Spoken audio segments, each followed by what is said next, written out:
7 YouTube channel, Jay. Let's go!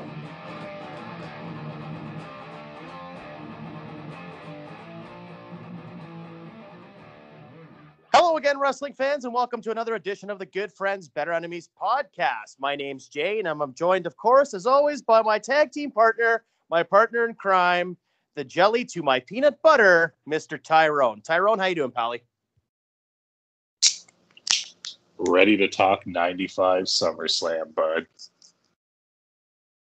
Are you? You sound incredibly riveted by this. I will say, I had a challenge this week. You really left me with a, I don't want to say a mess to clean up, but you left me with a challenge for sure this week to try to rebook how you finished off our In Your House 2 episode. I've come up with some creative solutions. I'm excited to see how you react to some of them, but no, it definitely was an uphill battle for me this week. To steal a line of yours, are we in for a complete humdinger today, my good buddy? It's either going to be a humdinger or a debacle, depending on which iteration of WWF, the WrestleMania arcade game you're into. With that being said, ladies, Jay, I got to say, it can't be worse than the original card. We all know that this is, if not the worst, one of the worst wrestling pay-per-views in history. I don't know if I'd go that far. It's not great, but I have a sentimental attachment to it. I remember when I was a kid growing up, we used to have a video store in my hometown called Jumbo Video. It was a 24-hour video store. You go and get yourself a little bag of popcorn when you went and cruised around and browsed for whatever title you were looking for. And I used to spend hours sometimes debating on which tape I wanted to get because I was only allowed to get one for the weekend.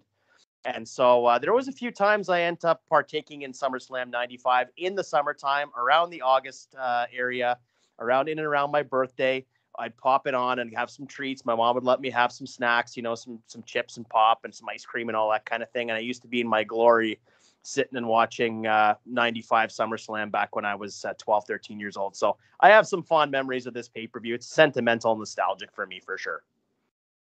Well, and as this episode drops, I got to say, ladies and gentlemen, it was Jay's birthday yesterday. And I feel like he probably celebrated the only way I know he knows how, with a good old bottle of JR's barbecue sauce, perhaps a cocktail, family and friends. Am I nailing the head, or am I hitting the nail on the head there, Ben? Yeah, well, we haven't, full disclosure, we are recording this on the Tuesday before my birthday. So I haven't really come to terms yet with what I'm going to be doing quite yet.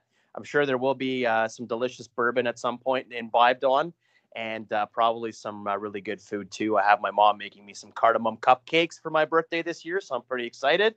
Always love a delicious dessert baked fresh for my birthday, so that's something to look forward to. But I will say, something else I'm really looking forward to this year is SummerSlam, which is coming up this upcoming Saturday. Can you believe this year we're having SummerSlam on a Saturday? And a pretty stacked card so far. They've really released a pretty solid card. I'm more excited for this than I was WrestleMania. Tyrone, I know you're not a big fan of the part-timers coming back, but you got to admit, I mean, the John Cena, Roman Reigns thing's been built pretty well, and I'm pretty hyped up for this main event. How do you feel about it?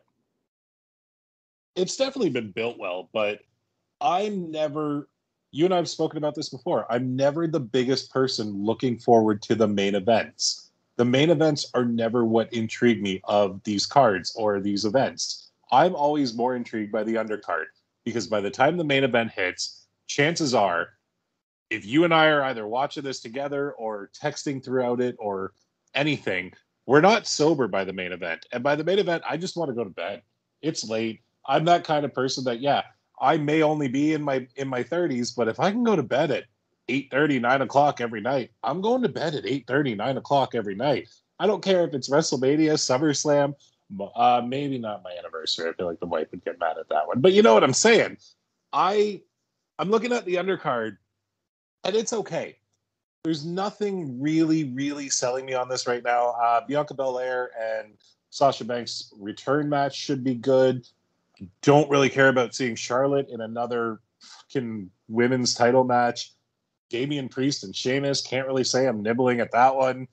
The Usos and the Mysterios, again, Yeah, I don't know, man. This card's kind of lackluster to me. Like, you know my feelings on Goldberg. I'm not even going to get into that one.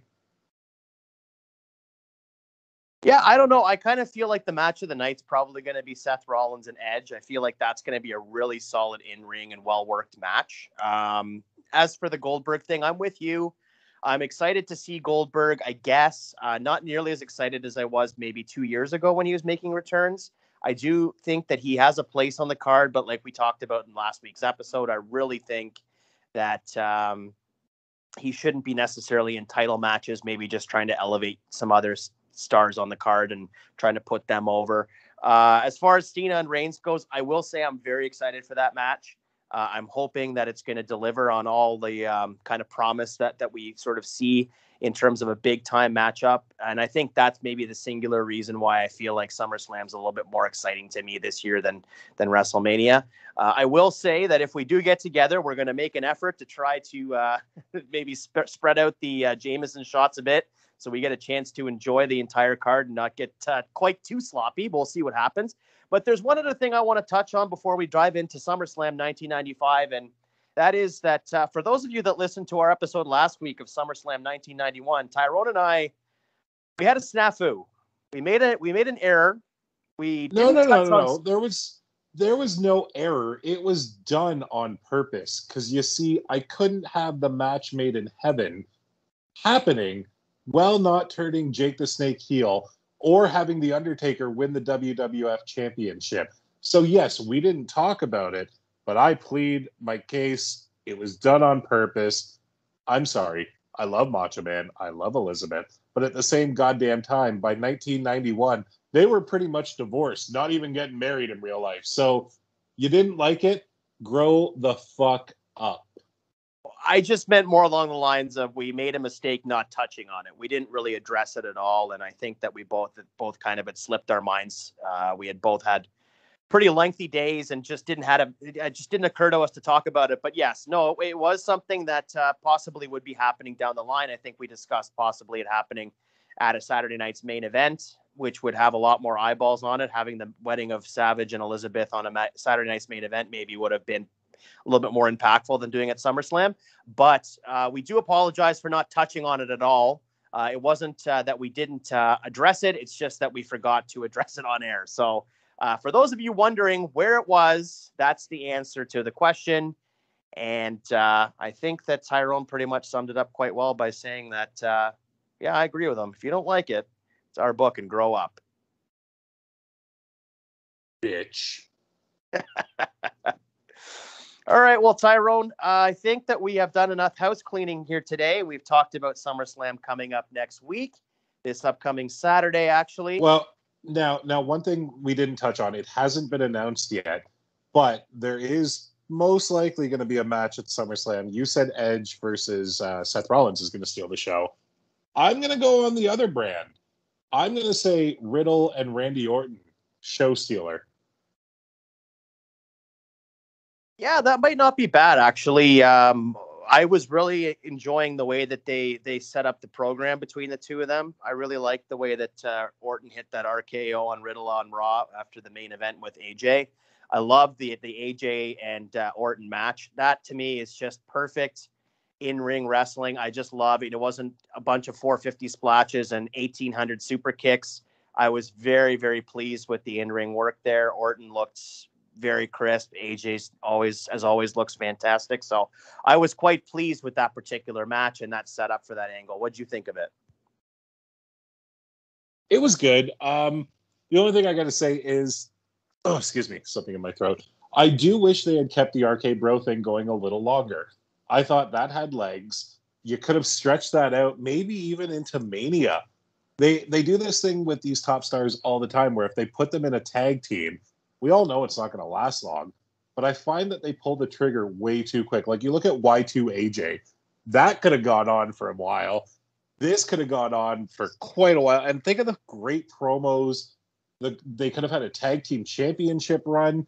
It's not like AJ and Omos are making people switch the dial there and get the ratings. I'm sorry, but they're not. I love AJ. But this Omos guy is just, he's there because he's 7'5". That's really it. I think they should have put the titles on them before they broke them up.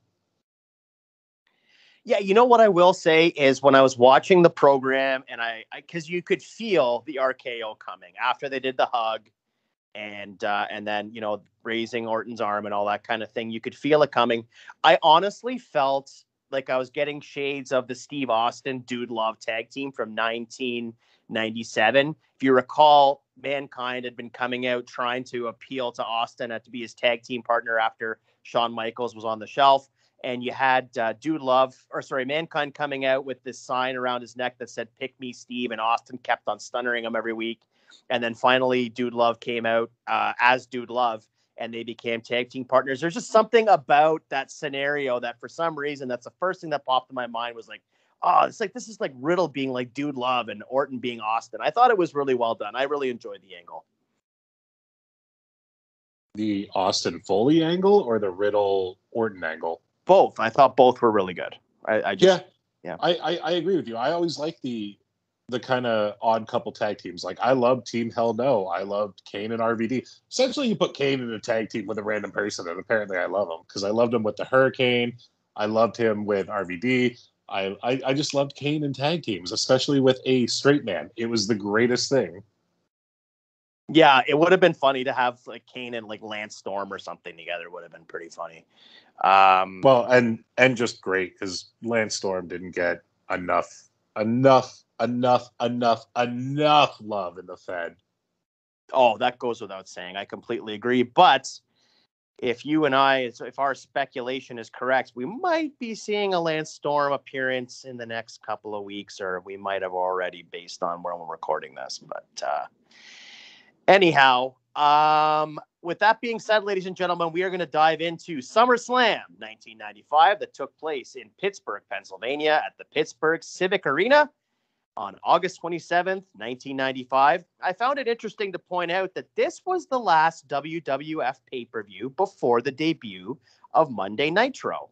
A pretty interesting little tidbit to think that the war really heated up between WCW and the WWF in the fall of 1995.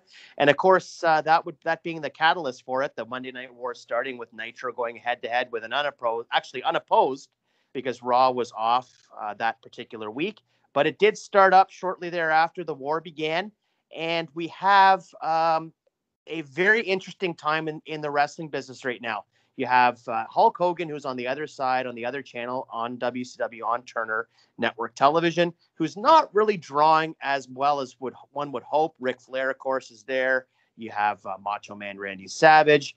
You have Sting. And then, of course, on this side of things, on the Federation side of things, you have Big Daddy Cool Diesel. You have Psycho Sid. You have Shawn Michaels, Bret Hart, The Undertaker, Razor Ramon. You have a whole myriad of younger stars on this side of the channel or on this end of the aisle that are going to be going on to become huge players in the next coming few years and solidify their roles as major players in the industry. What are your memories going into the fall of 1995, Tyrone? Do you have any real memories? Do you remember Nitro debuting? Were you watching it live? Do you have any memories of this time period at all?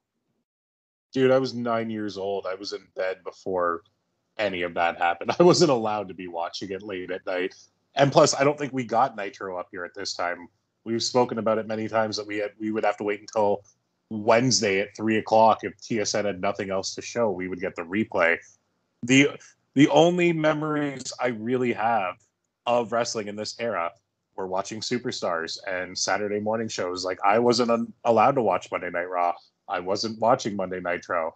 It was just not something that my parents let 9-year-old Tyrone do.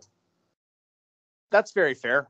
Yeah, I didn't start watching wrestling until right around WrestleMania 12. So I don't have any memories of whether or not Nitro was on TSN at this point. I suspect it wasn't. I know that Monday Night Raw was on the new VR broadcasting throughout Canada, which was actually a station out of Barrie, Ontario, Canada. So fond memories there. But with that being said, why do we keep talking about Barrie, Ontario? Like something great must be going on there. Something in the water, maybe in Kempenfelt Bay or something. There's something going on there in Barrie, Ontario, and I think there'll be more news coming shortly in regards to our particular fascination with Barrie, Ontario right now. But I think based on the booking that Tyrone had done for the In Your House 2 from Nashville, Tennessee, I think we're ready to jump into this sucker. So, Tyrone, and without further ado, do you want to start naming off our card for us? And I'll take us through 1995's offering of SummerSlam. Yeah, sorry. I'm just quickly looking at what I did for In Your House 2 here and chuckling to myself because, I didn't give you a lot to work. I gave you some stuff to work with, but not a lot. But yeah, let's get right into it. SummerSlam 1995, as Jay said, it is happening right now with our opening contest of a match that I really hope actually stayed, because to me, maybe the best match on the card. And that is Hakushi and the 1-2-3 Kid. Jay, don't tell me you took this away. This match is not staying. Well, what piece of shit are you giving me now? In its stead, I have Hakushi going up against Davey Boy Smith, the British Bulldog. Okay. I'm ready to hate it, but why don't you tell me what happens? Well, coming off the breakup of the Allied Powers, Davey Boy is enjoying newfound success in a singles run. But Hakushi is the new face in the company and is looking to make a name for himself. And Hakushi costs the Bulldog a victory over Skip on Superstars. In turn, Davey distracts Hakushi on Raw, allowing Savio Vega to pick up a win over the Japanese superstar. The match is signed for SummerSlam, and as you'd imagine, the match is very well worked. Hakushi hits spellbinding aerial offense in spectacular opening fashion. The Bulldog is able to counter with his power moves and agility. But the finish comes as Hakushi slips out of an attempted power slam by the Bulldog and counters with a drop salt into a springboard leg drop for the pin. Your winner, Hakushi. Well, at least I win. I can't say that this is a match I would ever really want to watch, but Hakushi went over. I know you're a giant Bulldog fan. I got nothing but respect for Davey Boy. I just wouldn't want to watch this match in particular. When I think of British Bulldog match, I don't think of him against a high flyer, somebody who I think of him more against like a ground and pound type thing, or a bigger man like an Ahmed Johnson, if you will, or Gold Dust or something like that. But yeah, that's fine. Hakushi's on the card. Hakushi got the win. I'll take it. Bulldog's losing. I'm happy. Yeah, that's fair. I appreciate what you're saying in regards to Bulldog, but I mean, I think if you reframe your thinking a bit and look at some of the matches that he had with like a Bret Hart, or of course, one of my favorite matches of all time, him versus Owen in the European Championship Finals. I mean, the Bulldog had the skills to do some very spectacular agile maneuvers as well. He had a lot of speed and power. So I think that if you kind of equate Hakushi to playing Owen Hart in that role, like you could get a really, really good match out of those two. I really think Bulldog's speed along with his power made him a very unique superstar in 1995 and going on into 96 and 97. Yeah, I'm not going to argue that. I mean, 95 to me is kind of when the Bulldog came into his own, if you will, after the Allied Powers. And then he goes into the heel turn at the end of 95, early 96 is when that happened. It actually happened right the Monday Night Raw before this SummerSlam, as he turned on Diesel and turned heel. That's when he started doing his best work. When I think the Bulldog, that's the Bulldog I think of. I don't really go to the 80s tag team, even though they were fantastic. I don't think of his run in the early 90s with the braids and the cornrows. I think of Bulldog like this. I think of Bulldog with the short hair, the trunks, not the long tights. It's just how I picture Davey. I don't want to picture Davey with the braids because, in my opinion, that's when he was still good then, but he was so roided up, allegedly. But it looked like it. He looked bloated. I don't like remembering him like that. I would rather remember him fondly in this era.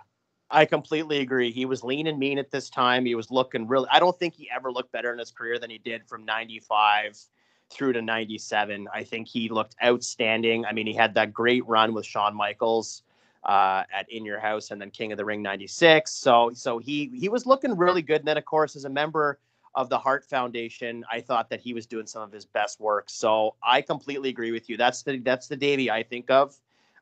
He definitely found himself and was kind of he almost reinvented himself a bit here in the new generation era. So I really enjoyed his work here as well. I agree with you 100%.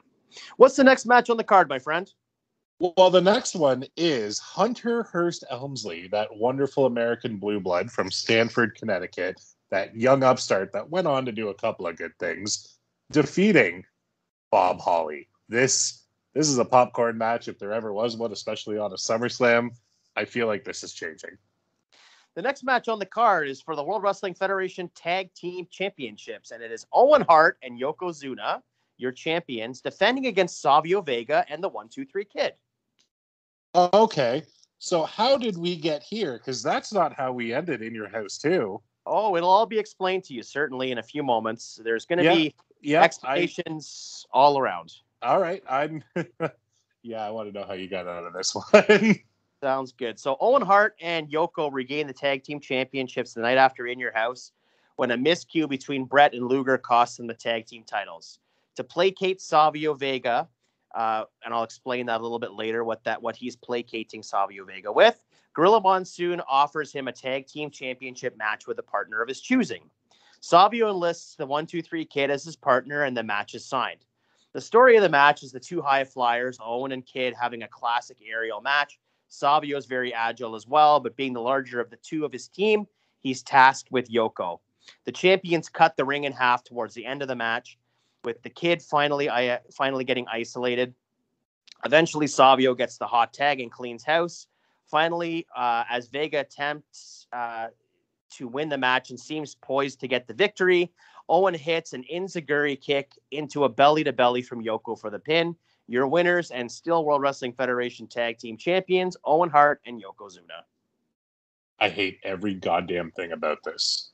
So you took my King of the Ring booking with Savio Vega winning the tournament, and we're not honoring a title match for him, which apparently we'll come back to later. Cool, whatever. We could have strapped it to him, Jay. We didn't have to keep going with fucking Toot Toot Big Daddy Cool Diesel. Then you do a cheap little night after title switch, and instead of him getting a title match for the title, he's getting a tag team title match with a random tag team with the 1-2-3 Kid. This is terrible. Okay, first, how is it random when at the previous month's pay-per-view you had Savio teaming with the 1-2-3 Kid and Razor Ramon? So it's not like it's random. Okay, so they teamed once in a 6-man. Doesn't mean that they're all of a sudden tag team title contenders. You have actual tag teams in this fucking company at the time, some of which on the card, and none of them even are in the tag team title match. All right, cool. You do you, boo. What are we gonna do next? Have fucking Intercontinental Championship match and just bring in, I don't know. You're probably gonna have Psycho Sid come in and win it, or he's gonna be in the title match, or I don't know. How many times are we going to book the Smoking Guns versus Owen and Yoko? How many times are we going to have, I'm not going to have the Blue Brothers go up against Owen and Yoko. Savio Vega, how about Well Kid Done? Makes sense. Well Done was in the company. You could have done Well Done. Timothy Well and Stephen Dunn, they would have done great. Well, I was trying to make this card well done, so I didn't want them on the card to begin with. Well, you're fucking failing so far, so let's move on. That's sweet. Thank you so much. It makes a ton of sense for Savio and Kid to be a tag team. They were all both affiliated with Razor Ramon. They were like a pseudo stable at this time. They were not a pseudo stable. They had friends. That was it. Mm-hmm. Anyway. All right. Next match on the original card is the Smoking Guns and the Blue Brothers. Apparently not worthy for a tag team title or any way, shape, or form. I guarantee you we're not going with another tag team match, so let's see what bullshit you put here. Nobody said that they weren't worthy of a tag team. It's just I didn't want to have them on the card again going for the tag team titles. Can't have the same match every friggin' month. Okay, next match on the card is a casket match. The Undertaker going up against Kama. Okay. Yeah, it was on the card. Why not? Well, It's, this it feud is had been what it going is. forever. Like this feud with the $1 Million Corporation had been going on since the end of '94, January. And then, of course, Kama stole the urn and turned it into a chain. We've been going through this with the rebooking throughout '95, where we have involvement with the corporation and Kama with the Undertaker. So we had to have the blow off. I kept the match exactly the same. Taker wins the match and goes on. This feud is finally blown off. I feel like it was time for Undertaker to move on from the corporation. It had been almost a year of this now. So, well, actually, no, it was a year, because if you think about SummerSlam '94, the Undertaker versus the Undertaker, that fake Undertaker was brought in by DiBiase. So this Undertaker and $1 Million Corporation stuff has been going on for a year now. So I was ready to blow it off and move on to something else. But did we ever see Undertaker versus Nikolai Volkov? Because I feel like that was the one everyone was clamoring for. Oh, 100%. I was actually toying with the idea of having a rematch from WrestleMania 11 and having Bundy in here instead of Kama, but it wasn't in the cards. That's totally fair. All right, so we're keeping it. Everything's staying the same. I get it. That makes sense. Yeah, I think so. Next match on the card, Barry Horowitz defeating Skip. I wouldn't be surprised if this stayed. The next match on the card is Hunter Hearst Helmsley going one-on-one with Bob Sparkplug Holly. Really? This one stayed on the goddamn card? Yeah. I love this match. I have a lot of fondness for it. It's one of those nostalgic matches that I always remember. Don't ask me why, but for some reason, anytime I think of this card, this is the first match I think of. I don't know why. It's a great way to get Helmsley over. I mean, he was new to the company at the time. Bob Holly was known to the audience. He had been a tag team champion earlier in 1995. I feel like it makes sense for Helmsley to go through Bob Holly in short order. You go through a guy who the crowd's familiar with. He's a face. The crowd reacted to Bob Holly when he came out.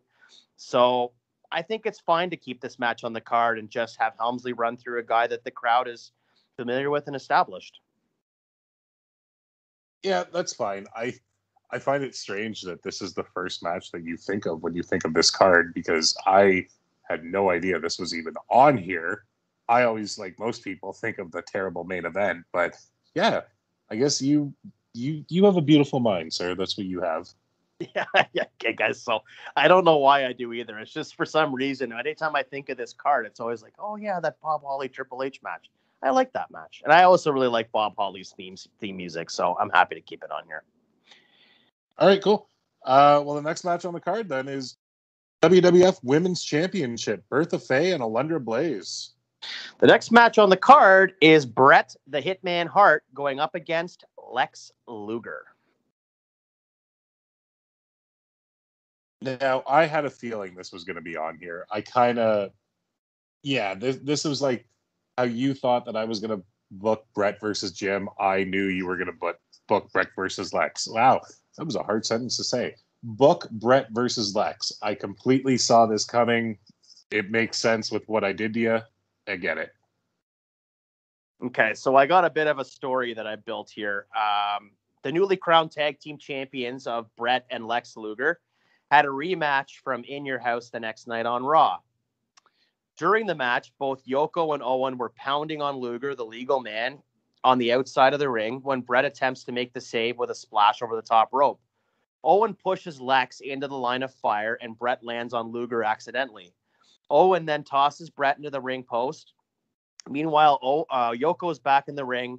Owen picks up a dazed Luger and rolls Lex right into a mammoth leg drop for the pin. Owen and Yoko are your new tag team champions and make a quick exit like thieves in the night, as quick as Yoko could make an exit. Bret, dazed himself, goes in to check on Luger, who is shaken. Bret helps him to his feet and apologizes for the miscue. As Bret turns to leave, Luger nails Bret in the back of the head with the loaded forearm. This is massive heat for Luger. This, in many ways, is a match a few years in the making. As you remember, they both won the 1994 Royal Rumble and then competed for the WrestleMania championship opportunities at WrestleMania 10.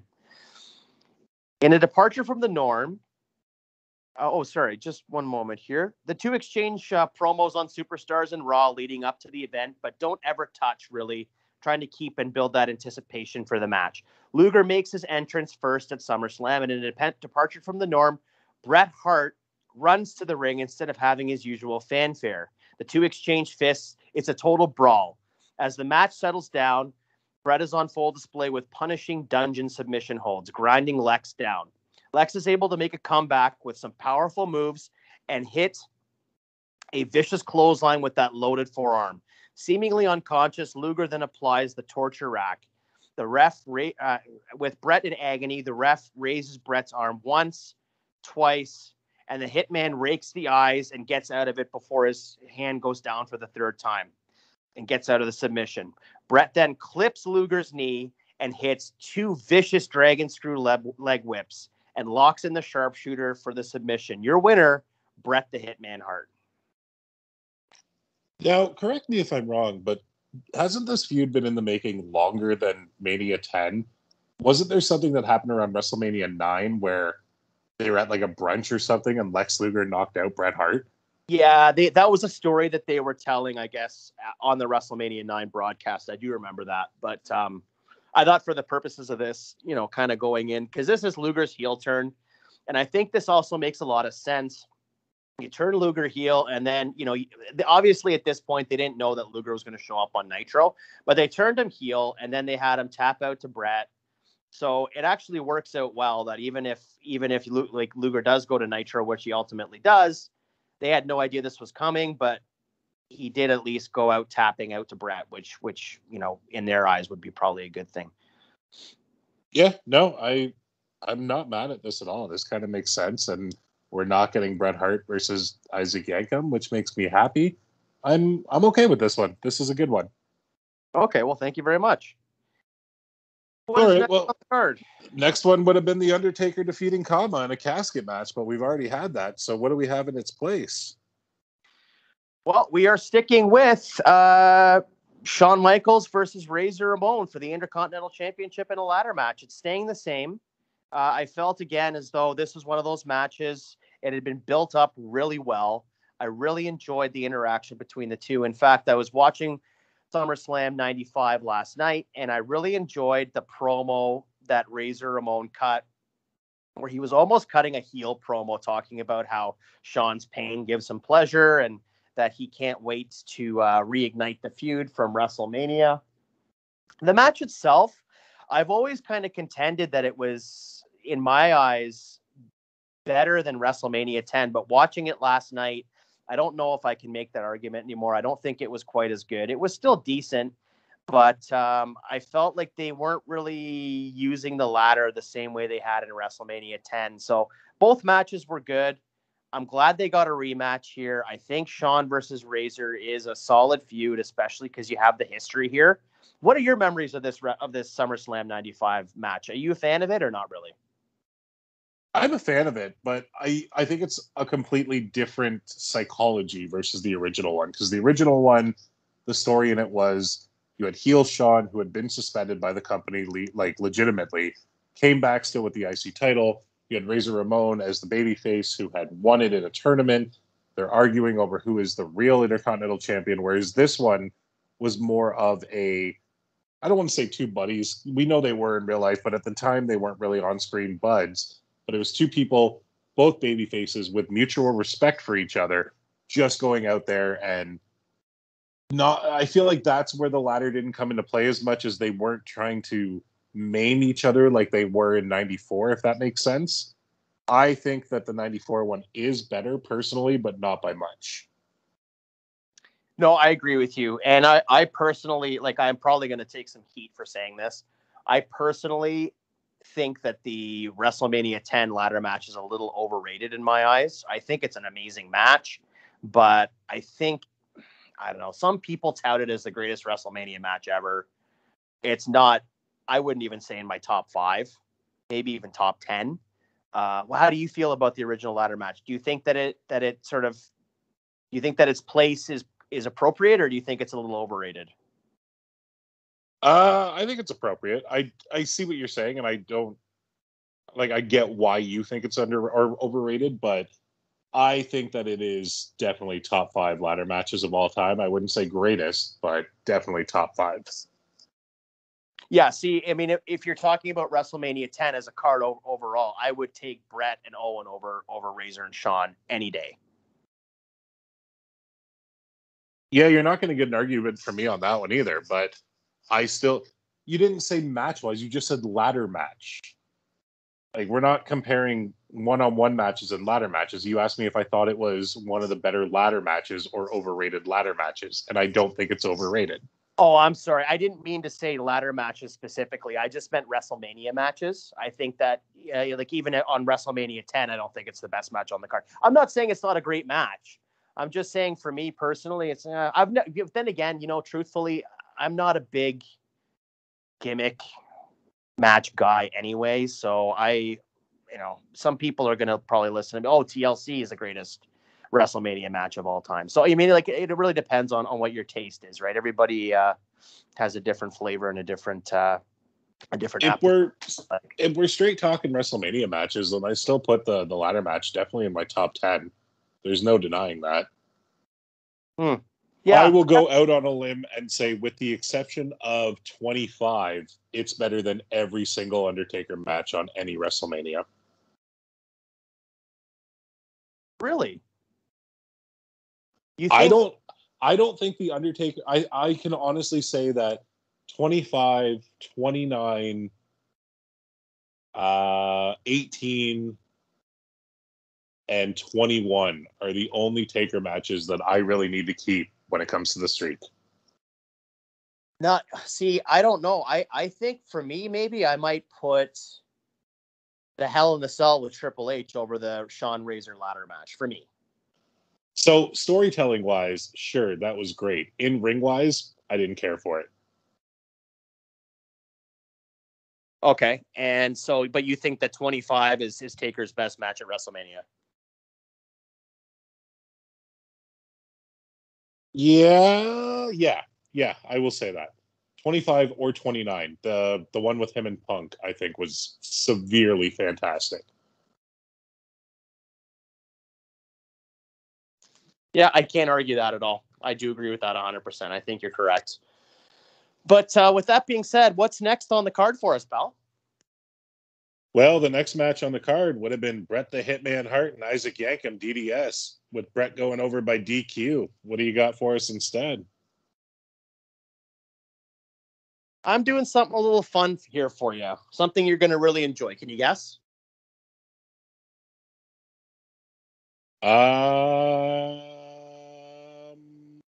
Something with Skip. You got it, Pontiac. The next match on the card is Skip with Sunny, and oh goodness, Sunny looked pretty good here. She wasn't 96, Sunny, but she was looking pretty good. Going up against Bam Bam Bigelow. Okay. Definitely something we've seen in ECW before, but never in the Fed. I'm not mad at this. How's this playing out? So Skip is on a mission to cleanse the WWF of obesity and has set his sights on Bam Bam Bigelow. Skip and Sunny have been interrupting Bam Bam's matches for weeks, with Sunny on the microphone suggesting diets and counting the calories and snack foods they insinuate that the Bammer's diet consists of. Bammer has had enough of this and attacks Skip after yet another loss. The match is signed for SummerSlam. The crowd is really behind Bigelow, and Skip is very over as a heel as well in this one. Bammer hits his classic offense with top rope headbutts and splashes. The finish comes as Bam Bam is poised to take the match. Sunny jumps up on the apron with her back to Bigelow. Skip distracts referee Jack Doan. As Sunny turns to face Bam Bam Bigelow, she's been shaking a can of full sugar cola and opens it, spraying Bammer in the face. Blinded by the soda, Skip rolls up Bam Bam for the pin. Your winner, Skip. Really? So you gave me a fucking baguette match or a baguette finish not that long ago, and now you're giving me a fucking Coca-Cola finish? Listen, it's 95. I get it. It's so dumb, and I feel like it's something that they would actually do as well, which hurts me even more. Skip going over makes all the sense because Bam Bam was on his way out, and I mean, really, Candido wouldn't be around much longer either. Maybe another year and a bit. But he was the one that they were trying to put over at the point. So I get why you have Skip go over. I fucking hate this finish. That's totally fair. And I had a feeling that you wouldn't like it, but the only justification I can have for it is obviously Bam Bam's a bigger guy, and these two were fitness gurus. They were going around, talking about how they were gonna clean up the WWF and all this kind of thing. So I kind of think the idea of her sort of taking what they perceive as, his weakness being, sugary snacks and sodas and stuff like that, and spraying him in the face with. I mean, if you're going to get sprayed in the face with carbonated Coca-Cola, it would blind you legitimately. If somebody sprayed a can of Coke in your face, you'd be hard to see for a few seconds at least. So logically, it makes sense. And then the roll up. So I understand why you don't like the finish, but I thought it'd be kind of fun, and I thought it'd be a nice way to get both these guys on the card as well. I appreciate that you got them both on the card, but yeah, I'm not going to get behind this finish ever. That's totally fine. All right, what do we got next, pal? Well, next would have been the ladder match with Shawn and Razor. So what do we have instead? Well, I just want to make a quick note here that we are not going to have the Bertha Faye Alundra Blaze match on the card. You had put it on the card last month at SummerSlam. Yeah, that makes sense. Like I kind of took it from here and put it on the last one. It made sense. Yeah, I mean, I thought about putting it back on as a rematch, but then I thought to myself, this is a pretty loaded card as it is. There were 9 matches on the original card, and I just sort of thought, you know what? Maybe we can build to that. I felt at this time like the women's championship was fairly marginalized based on the fact that there were very few women's competitors on the roster, hence why the championship was kind of retired not too long after this. I think in October or actually I guess it would have been November, right after Survivor Series 95, it was retired. So I just didn't feel like we needed to get another women's match on the card with the same competitors. If we're going to do a rematch, let's build to it and then get it on maybe the In Your House in September or what have you. Again, there was just so few women competitors in the federation at the time that, you know what I mean? Like, I don't want to do the same match over and over and over again. No, dude, I get it. Like you had Bertha Faye, Alundra Blaze, Bull Nakano, Luna Vachon, and then Aja Kong for a little bit. But yeah, I completely understand not putting it on here. Yeah. What's next on the card, pal? No, I told you it was Shawn and Razor, and you didn't give me what was in its place. Oh, I'm sorry. Okay, well, now we're going on to the main event. And speaking of matches that are going on and on every month on pay-per-view, we have the definitive blow-off between Tyrone's newly crowned World Wrestling Federation champion, Sid, defending against Big Daddy Cool Diesel and Big Blue, a solid steel cage. Nope. You couldn't pay me to watch this match. You're the one that booked Sid as the champion. Yeah, hoping that Vega would win it.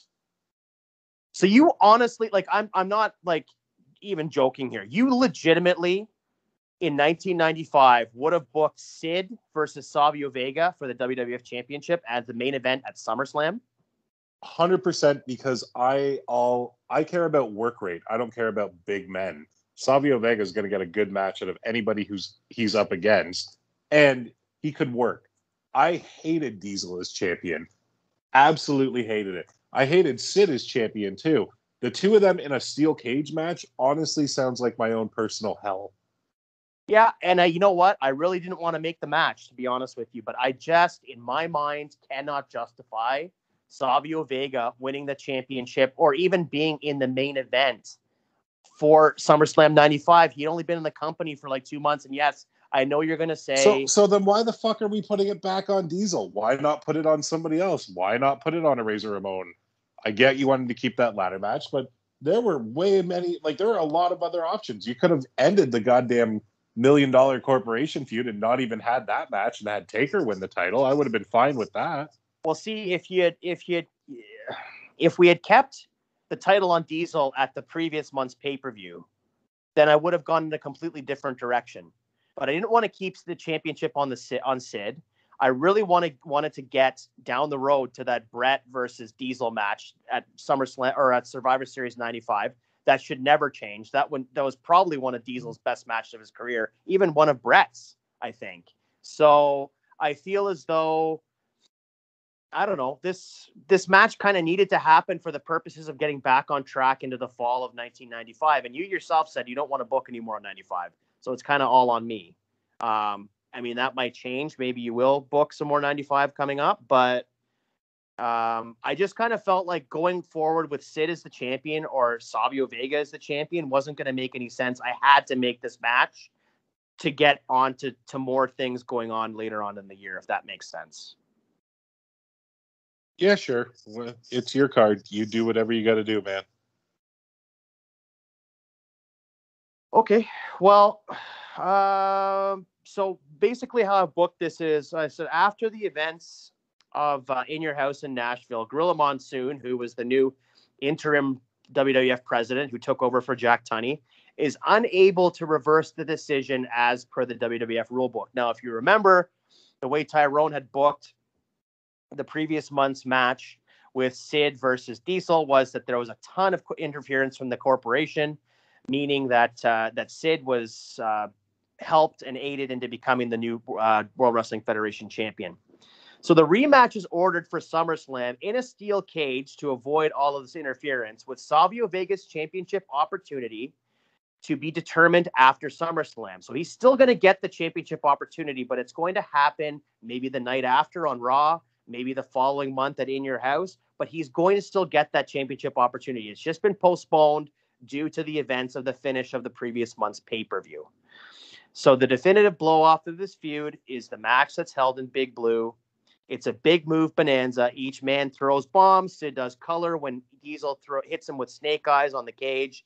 Ted DiBiase attempts to have the corporation make the save, but Monsoon, who's at ringside, has Howard Finkel announce that should any member of the corporation interfere, they'll be indefinitely suspended. And furthermore, Ted DiBiase is ejected from ringside.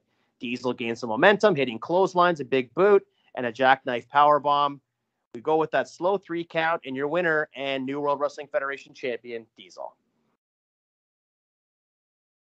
I don't know what you want me to say about this. Yeah, cool.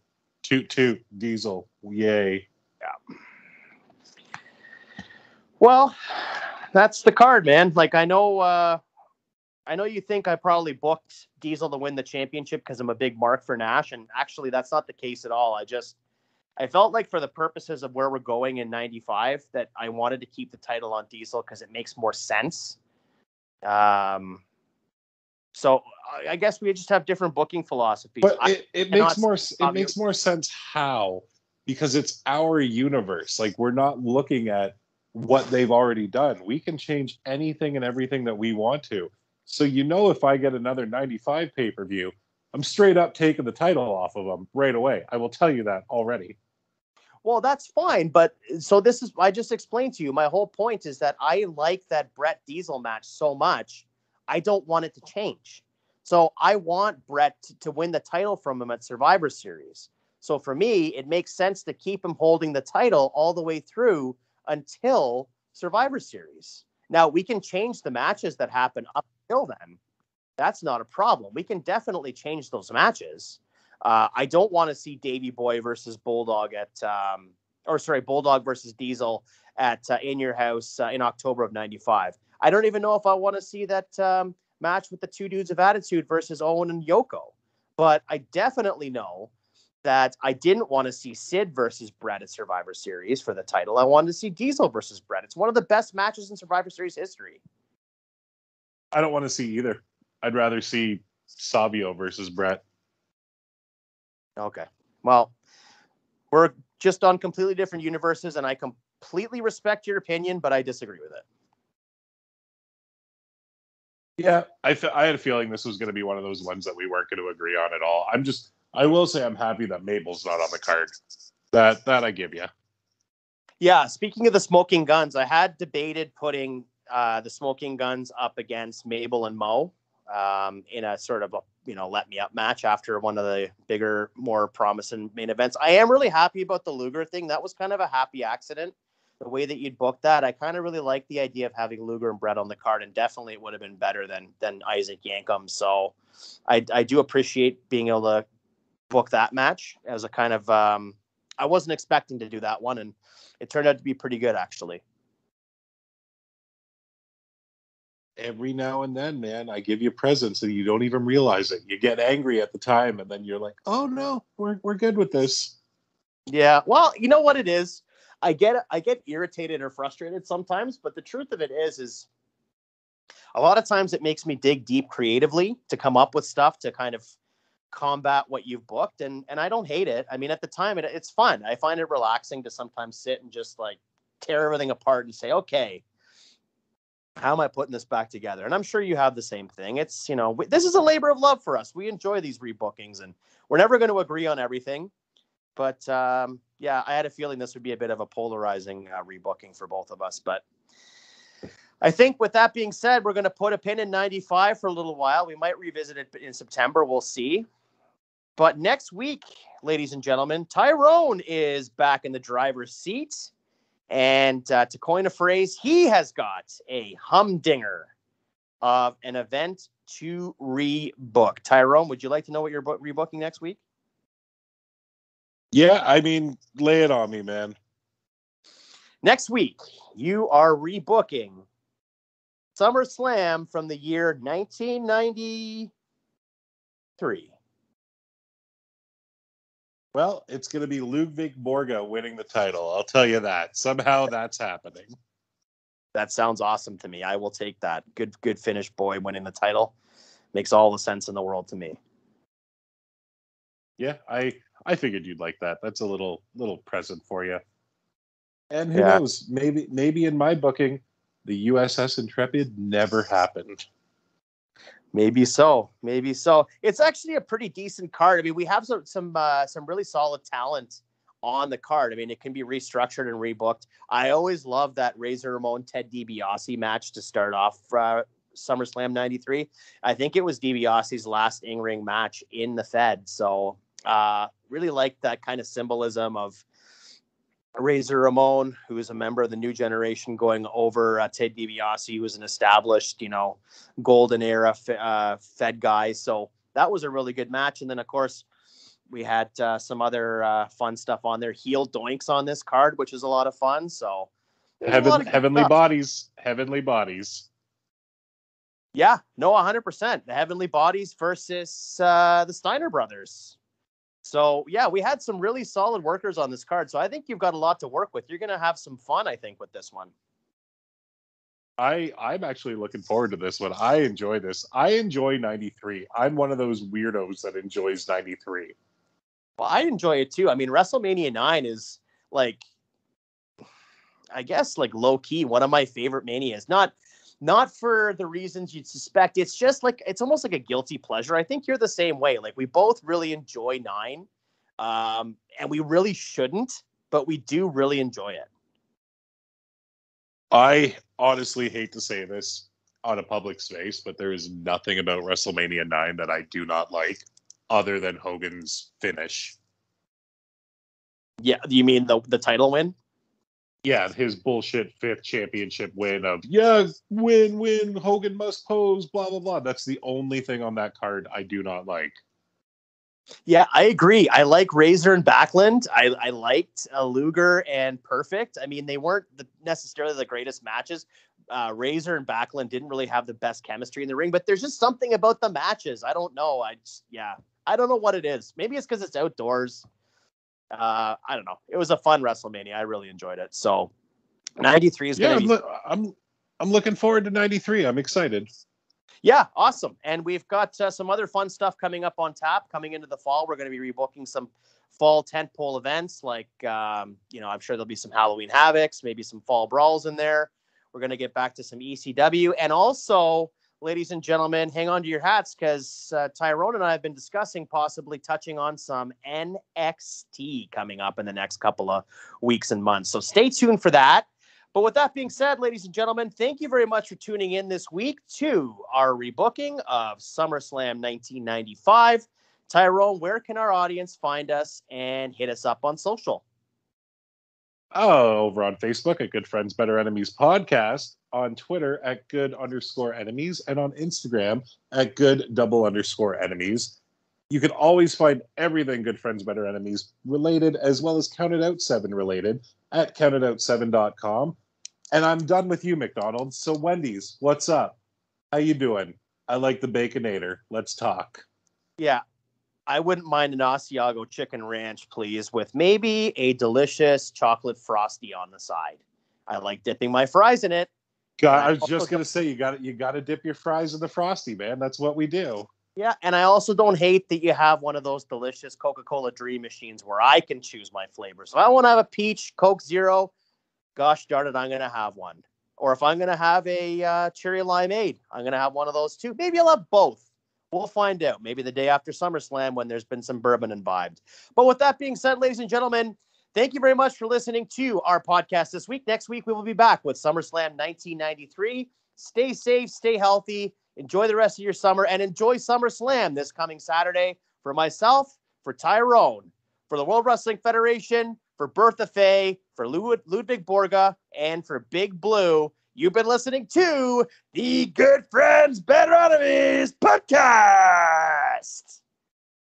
Bye. Happy birthday, Jay. Thank you very much.